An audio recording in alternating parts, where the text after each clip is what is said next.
एक दिनचर्या कोई पकड़ लीजिए, एक आज्ञा पालन कीजिए। अगर 100 आज्ञा ना पालन करने की सामर्थ्य आ जाए तो बताना, एक कोई आज्ञा पालन कर लीजिए, वो 100 आज्ञा पालन, और एक आज्ञा उल्लंघन कर दीजिए, 100 आज्ञाओं से आपको नीचे गिरा देंगे। एक दिनचर्या पालन कर लीजिए, आप अपने मन को आज्ञा पर लगा दीजिए, एक दिनचर्या पालन कर लीजिए। कौन सी दिनचर्या ऐसी कठिन है जो आप पालन नहीं कर सकते? मैंने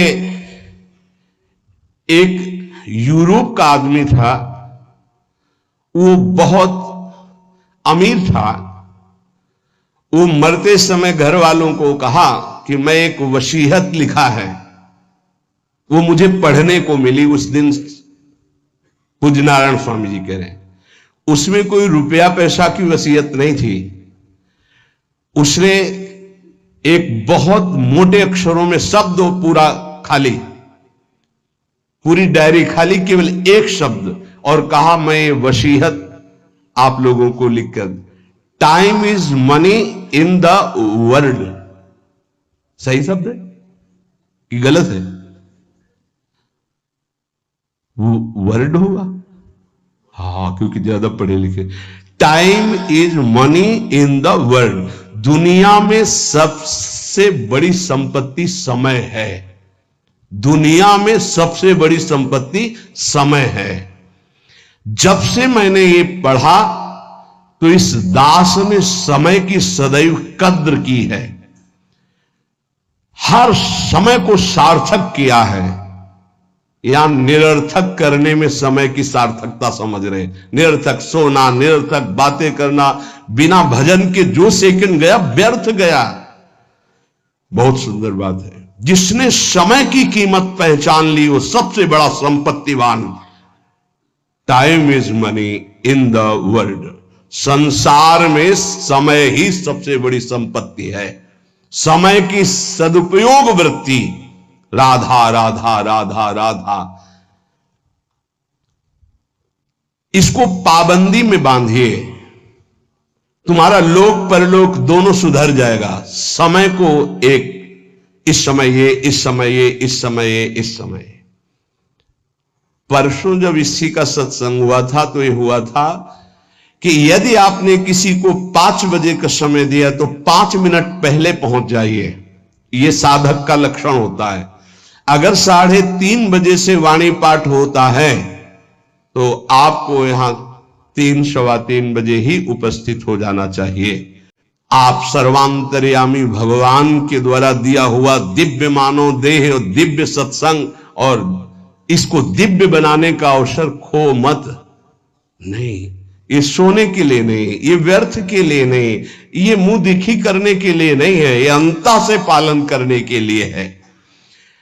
जब से मैंने ये शब्द पढ़ा था time is money in the world, तो अपने जीवन में कभी 1 मिनट भी व्यर्थ नहीं खोने दिया। 1 मिनट भी। देखो, यही लगन नींद पर विजय प्राप्त करवाती है। यही लगन कि मुझे समय बर्बाद नहीं करना, जितना अधिक से अधिक भजन। पता नहीं आज शाम हो कि ना हो, हम क्यों अपने इस दिव्य समय को नष्ट करें? पर लोग समय कटता नहीं है, इसलिए टेलीविजन और कई कई प्रकार की बहिर्मुख वृत्तियों को स्वीकार करते हैं कि समय काटना है। बोले समय नहीं कटता। और सही पूछो तो भगवान से मनाया जाता है कि नींद ना आवे, कभी रात्रि ना हो, इसके लिए कि मैं रात्रि हो गई तो 10 घंटे 8 घंटे सो रहा हूं। नहीं, रात दिन भजन, जाना है यहां से। पता नहीं आप लोगों के दिमाग में है कि नहीं है। हर समय बात है कि जाना है, कोई भी मिनट आखिरी हो सकता है। बिल्कुल चलो, जाना है। फिर किस बात के लिए उदास हो जाना, निराश हो जाना? क्योंकि ये पक्का पता मुझे जाना है। कहां जाना है? लाडली जी के पास जाना है, जिनके लिए तरस रहे हैं उनके पास जाना है। तो उसमें कोई भय है क्या कि जाना? जिनके लिए हम तरस रहे, तड़प रहे, उनके पास जाना है। जहां अनंत जन्मों से बिछुड़े वहां जाना है। कोई आश्चर्य की बात है, कोई दुख की बात है, कोई घटना की बात है। और जाने का ये बुलावा है। एक माई है, भयंकर कैंसर से पीड़ित है, मुस्कुराहट के सिवा कभी हमने उसके मुख में उदासी नहीं देखी।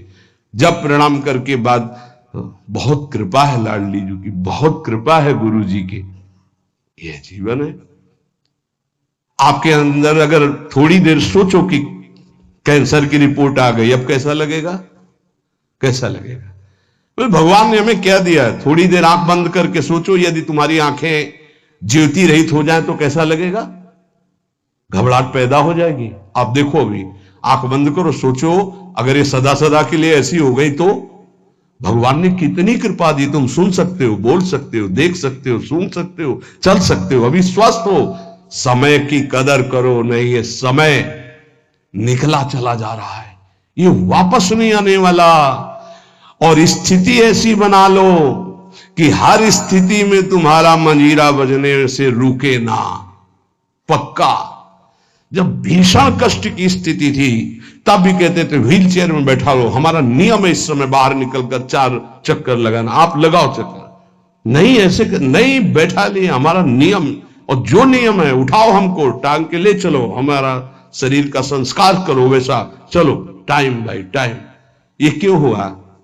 बचपन से इसका अभ्यास और भगवदाश्रय। इसलिए सबसे प्रार्थना करते हैं, ये किसी एक के लिए नहीं है। व्याधि मंदिरम शरीरम व्याधि मंदिरम, कौन सा देवता प्रकट हो जाए? किडनी फेल कर, कितने प्रकार के रोग है भैया। और एक बार जहां रिपोर्ट आई कैंसर, खत्म खेल, भजन साधन सब खत्म, चेहरे का रंग बदल, दिल बोले ब्लॉक हो गए इस दोनों नसें। अब वो परेशान है, अरे ब्लॉक नहीं, फेल हो जा पास हो जा, इसमें क्या जाना। राधा राधा हर समय तैयार है, जैसे आर्मी का जवान तैयार रहता है बॉर्डर पे कि कहीं से भी गोली आ सकती है, ऐसे बिल्कुल तैयार रहो, पक्का तैयार रहो। बार बार कह रहे सावधान, समय की कीमत को पहचानो, हर श्वास में राधा राधा। एक हित धाम में आए थे, बोले अब बस वृंदावन आ रहा हूं, तो अचानक श्री जी की कृपा से दृष्टि में हमका, आप जाइएगा मत, अब यहीं रहिएगा।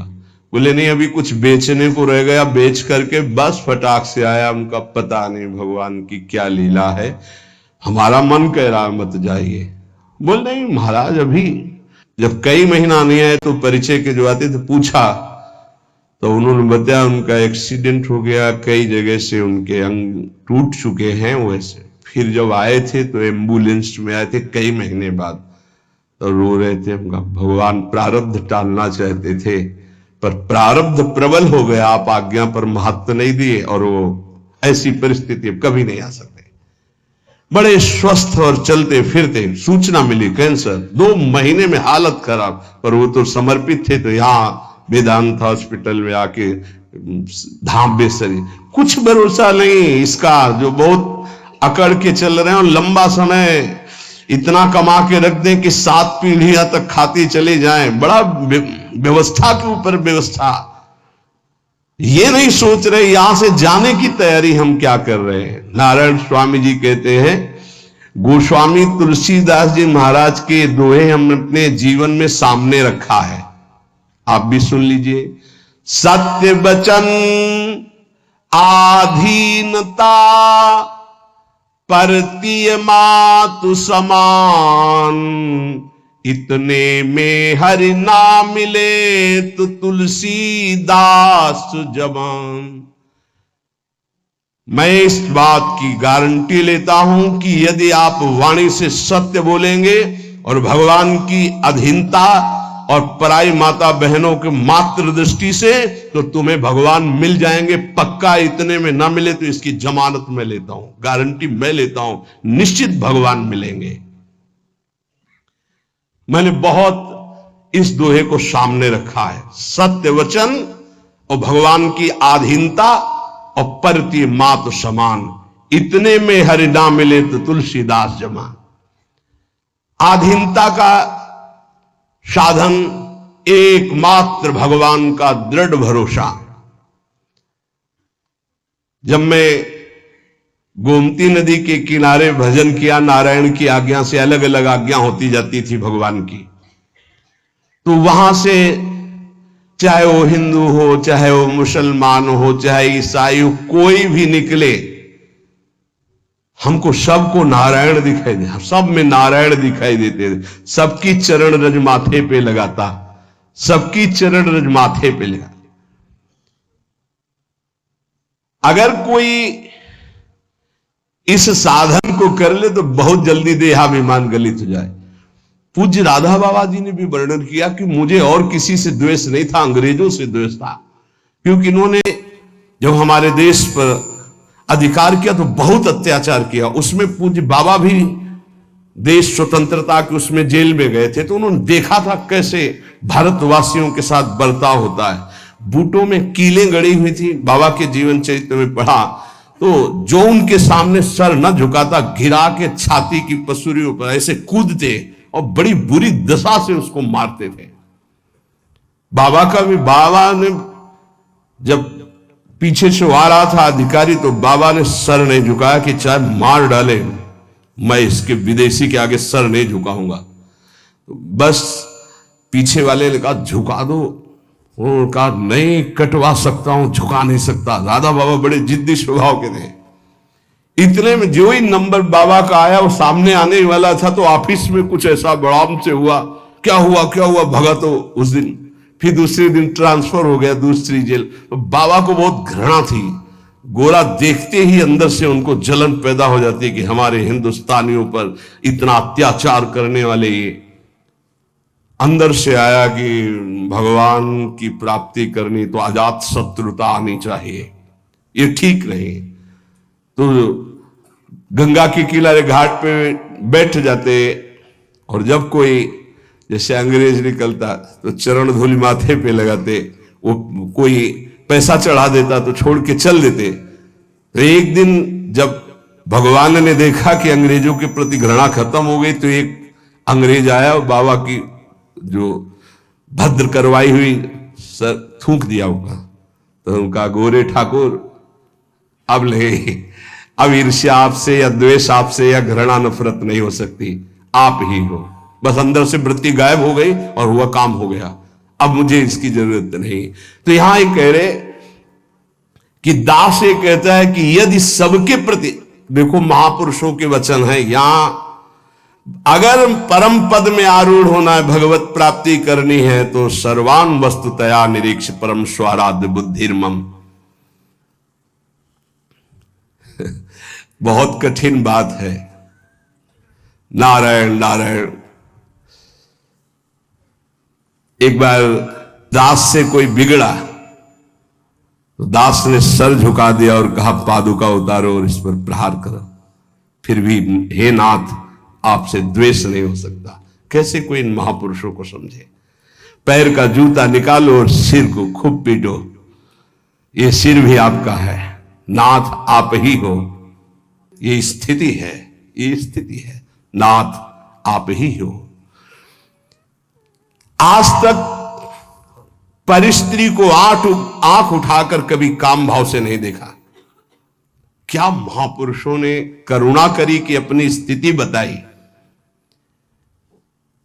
जब कभी मन ने साधन काल में आकर्षण किया तो हमने ऑपरेशन करके दिखाया मन को कि क्या है। चमड़े से ढका हुआ शरीर, मांस हड्डियां, मूत्र द्वार, मल भरा हुआ उदर में, फौरन मन भागा और नारायण की शरण में गया। ये क्यों लिख रहे हैं? साधकों के लिए। कभी कोई पाप कर्म नारायण तब अज पाजा। आपसे प्रार्थना है जब आपका मन ऐसे करे तो ऑपरेशन करके मन को दिखाए कि कुछ नहीं है, व्यर्थ में क्यों समय नष्ट करोगे, क्यों हृदय मलिन करोगे। जो नियम तुम स्वयं स्वीकार किए हो या गुरुदेव ने दिए हो उसे कभी भी किसी भी स्थिति में नहीं छोड़ना चाहिए। चाहे सुखद परिस्थिति हो चाहे दुखद परिस्थिति हो, आप उपस्थित हैं उस समय। चाहे वो भजन का हो, चाहे वो सेवा का हो, चाहे वो व्यवहार का हो, आप ध्यान दीजिए, आपको परमार्थिक बहुत लाभ होगा यदि आप ऐसा करेंगे। भगवान की जो इच्छा है उसमें तुम राजी होना सीख जाओ ये बात हमने एक, जैसे वो यूरोप की, उससे ऐसे हमने एक, अब हमको तो ज्यादा अंग्रेजी आती नहीं, let the will of God be done, DONE है डन। हाँ भाई, हम तो ज्यादा पढ़े कि जो भगवान की इच्छा है उसमें अपनी इच्छा को मिला दो। मैंने ये सूत्र अपनी डायरी पे लिखा, हमारे यहां चतुराशी जी में, ये तो अंग्रेजी से लिखा, हिंदी से, जोई जोई प्यारो करे सोई मोहि भावे। ये सूत्र है, अगर इसको स्वीकार कर लिए, समस्त चिंताओं से मैं मुक्त हो गया इस सूत्र से। भगवान की जो इच्छा है उसमें अपनी इच्छा मिला दो। लेकिन इतना भजन होना चाहिए कि ये पता चले कि भगवान की इच्छा है कि मेरी इच्छा है। इसमें समझना ही तो सब भगवान की इच्छा मान के फिर कहेंगे कि भगवान की इच्छा के बिना पत्ता नहीं हिलता है, तो जितना पापाचरण वो सब भगवान की इच्छा से हो। नहीं, ऐसा नहीं। इसीलिए विवेक की आवश्यकता है, मन के संकल्प को और भगवत इच्छा को देखना। कैसे जानेंगे भगवान की इच्छा है और कैसे जानेंगे मन की इच्छा है? जो इंद्रियों की विलासता का संकल्प बना करके कार्य किया जाता है वो मन की इच्छा होती है, और जो बिना संकल्प के अकस्मात, वो भगवान की इच्छा। जैसे हम जा रहे हैं, किसी को जरा सा धक्का लग गया, उसने पीट दिया हमको, ये मेरा कोई संकल्प नहीं था, या अचानक कोई ऐसी घटना घट गई, सामने वाले को दुख पहुंच गया, मेरा संकल्प नहीं था, या किसी भी तरह की कोई, वो भागवतिक होता है विधान। हम उसमें अपनी मन के संकल्प के द्वारा जो इंद्रिय जनित, वासना जनित, वो भगवान की इच्छा नहीं होती। पर इतना अंतर्मुख साधक हो तभी तो पहचान पाएगा। सारी चिंताओं से मैं मुक्त हो गया जिस दिन ये सूत्र पढ़ा। अर्थ उसका है कि भगवान की जो इच्छा है उसमें अपनी इच्छा को मिला दिया। जोई जोई प्यारो करे सोई मोहि भावे।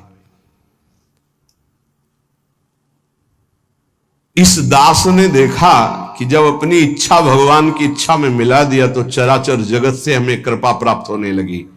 जा पर कृपा राम की हुई, ता पर कृपा करे सब कोई। अपनी इच्छा ही भगवत कृपा में बाधक है। अगर अपनी इच्छा भगवत कृपा में मिला दे तो चराचर जगत से भगवान कृपा करने लगेंगे। योग वासिष्ठ में इस दास ने एक सूत्र पढ़ा, पुरुषार्थ ही परम दैव है। दैव, दैवी शक्ति। प्रारब्ध को लेकर बैठ जाना, अब जो लिखा होगा वही हो जाएगा, हमको कर नहीं। जब दास ने योग वासिष्ठ में यह सूत्र पढ़ा कि पुरुषार्थ ही परम दैव शक्ति है, तो इस दास ने इसका अनुभव करने के लिए प्रयासशील, पुरुषार्थ ही सब कुछ है। रात दिन एक करके भजन करो, देखो सब पर विजय प्राप्त हो जाएगी। कभी कभी प्रारब्ध बाधा पहुंचाने की चेष्टा करता है, पर प्रबल पुरुषार्थ प्रारब्ध को रौंद देता है। प्रबल पुरुषार्थ, पुरुषार्थ जो साधन भजन मिला है इसमें प्रयत्नशील। यहां कह रहे हैं कि भगवान की कृपा प्राप्त करने के लिए पुरुषार्थ, प्रबल पुरुषार्थ, प्रबल पुरुषार्थ ही भगवान के सिद्धांत की अनुभूति कराता है। प्रबल पुरुषार्थ ही प्रारब्ध के सिद्धांत की धज्जियां उड़ा देता विधान की। पुरुषार्थ में बड़ा बल है, बड़ा बल है। पर पुरुषार्थ भगवान के नाम जप से माना जाएगा, और ये लौकिक पुरुषार्थ प्रारब्ध को नहीं मिटा सकता। भगवान का नाम जप, जब हमारा पुरुषार्थ प्रबल होता है भगवत कृपा से, तब अद्वैत भाव की सिद्धि अत्यंत अनिवार्य हो जाती है। हर मार्ग के उपासक को अद्वैत भाव एकमात्र जो सर्वत्र है वो यहां भी है। गुरुदेव भगवान को एक बार, इसके बाद द्वैत प्रेम का आता है। पहले द्वैत से अद्वैत और अद्वैत से द्वैत। अपने इष्ट देव को सर्वत्र देखने की चेष्टा करे, किसी भी अन्य अपने इष्ट देव के नाम रूप की निंदा और हेलना ना कर दे, नहीं तो अपने इष्ट देव की भक्ति में फर्क पड़ जाएगा।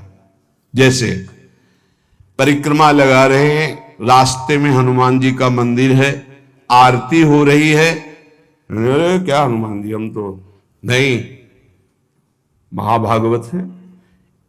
आधा मिनट रुके, हाथ जोड़े खड़े हैं, आरती के दर्शन कर रहे हैं, राधा वल्लभ लाल आप इस रूप में हो, जय हो श्री राधा वल्लभ लाल की जय, आगे बढ़ दिए। देखा किसी भगवान की झांकी जा रही है, पंचांग प्रणाम किया, राधा वल्लभ लाल की जय। ये वैष्णव धर्म है, ये उपासना का मार्ग है। ये नहीं कि अवहेलना करना, ऐसा नहीं है। हाँ, हम दर्शन करने नहीं गए, सामने से गुजर रहे थे, किसी को भी।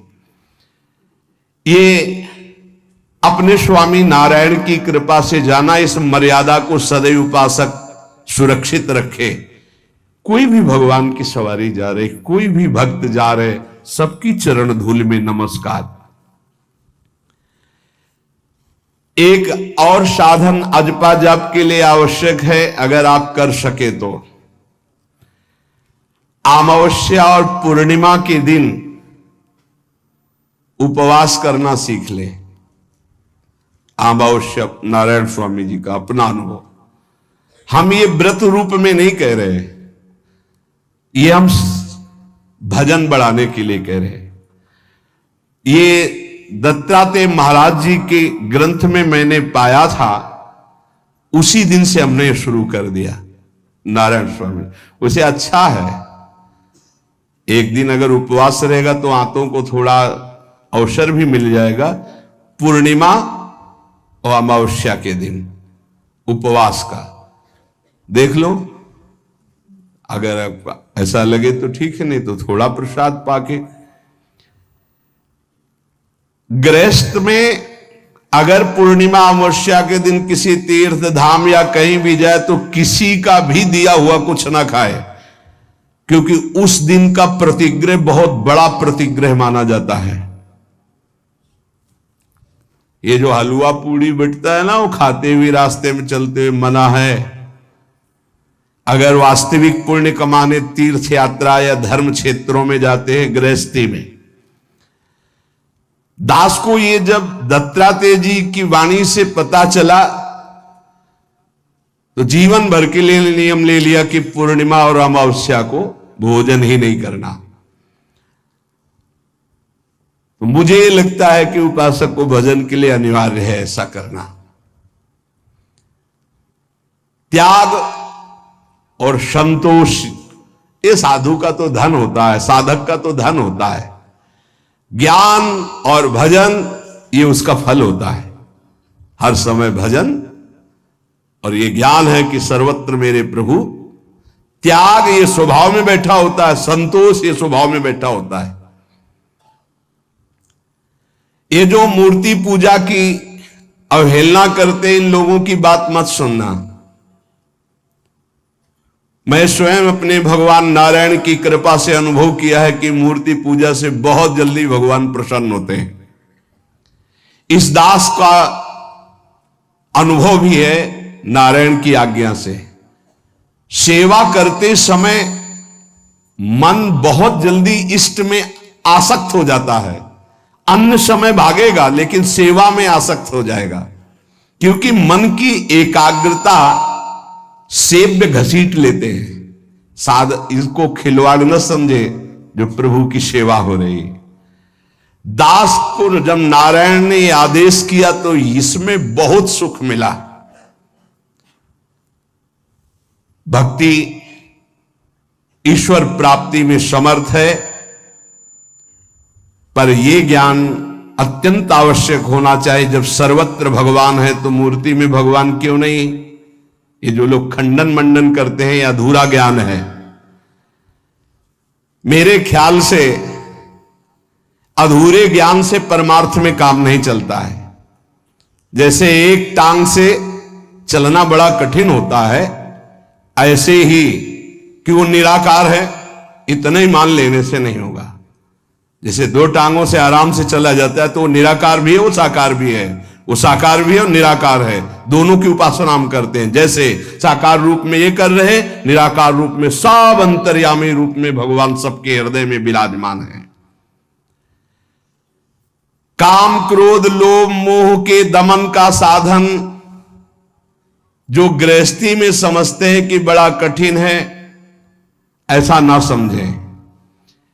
गृहस्थी में इन साधनों का तुम नियम लीजिए, भगवान तुम्हें सामर्थ्य देंगे कि तुम संयमी बन जाओगे, तुम सहनशील बन जाओगे, काम क्रोध लोभ मोह पर विजय प्राप्त कर लोगे।